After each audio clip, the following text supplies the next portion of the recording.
Hello everyone, namaste. Welcome to సాహెస్ daily dose. ఈరోజు ఇడ్లీకి చాలా రుచిగా ఉండే సాంబార్ ఎలా తయారు చేయాలో తెలుసుకుందాం. ముందుగా కుక్కర్లో 2 గ్లాసులు కందిపప్పు తీసుకొని 2 సార్లు కడిగి తగినన్ని నీరు పోసి 5 నిమిషాలు నానబెట్టాలి. తర్వాత స్టవ్ మీద పెట్టి 4-5 విజిల్స్ వచ్చాక ఆఫ్ చేయాలి. ఈలోపు ఒక ఉల్లిపాయను మీడియం సైజ్ ముక్కలుగా కట్ చేసుకోవాలి. తర్వాత 3 పచ్చిమిర్చిలను తీసుకొని మధ్యలో ఘాటు పెట్టుకొని కొత్తిమీరను సన్నగా తరిగి పక్కన పెట్టుకోవాలి. చిన్న నిమ్మకాయ సైజ్ అంతా చింతపండు తీసుకొని నీటితో ఒకసారి కడిగి కొద్దిగా నీళ్ళలో నానబెట్టుకోవాలి. ఇప్పుడు కుక్కర్లో ఆవిరిపోయాక పప్పు గుత్తితో పప్పును మెత్తగా మెదిపి పక్కన పెట్టుకోవాలి.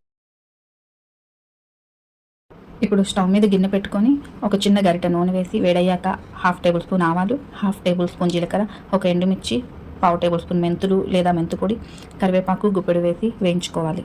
తర్వాత కట్ చేసిన ఉల్లిపాయ ముక్కలు, పచ్చిమిర్చి, 1/2 టేబుల్ స్పూన్ ఇంగువ, కొంచెం పసుపు, కొద్దిగా కొత్తిమీర వేసి కలుపుతూ వేగనివ్వాలి. ఇందులో 2 టేబుల్ స్పూన్ కారం, సరిపడా ఉప్పు వేసి చింతపండు పులుసు, కొద్దిగా కొత్తిమీర వేసి మరగనివ్వాలి.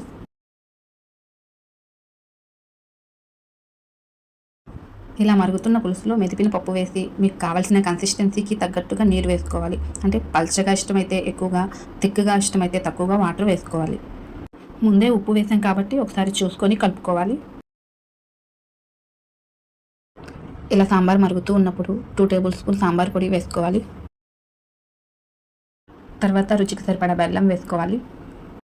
చివరిగా 1 టేబుల్ స్పూన్ కొబ్బరి పొడి వేసి మీడియం ఫ్లేమ్లోనే మరీ పలుచగా కాకుండా, తిక్కుగా కాకుండా వీడియోలో కనిపించే కన్సిస్టెన్సీలోకి వచ్చాక స్టవ్ ఆఫ్ చేసుకొని ఇడ్లీతో సర్వ్ చేసుకోవాలి.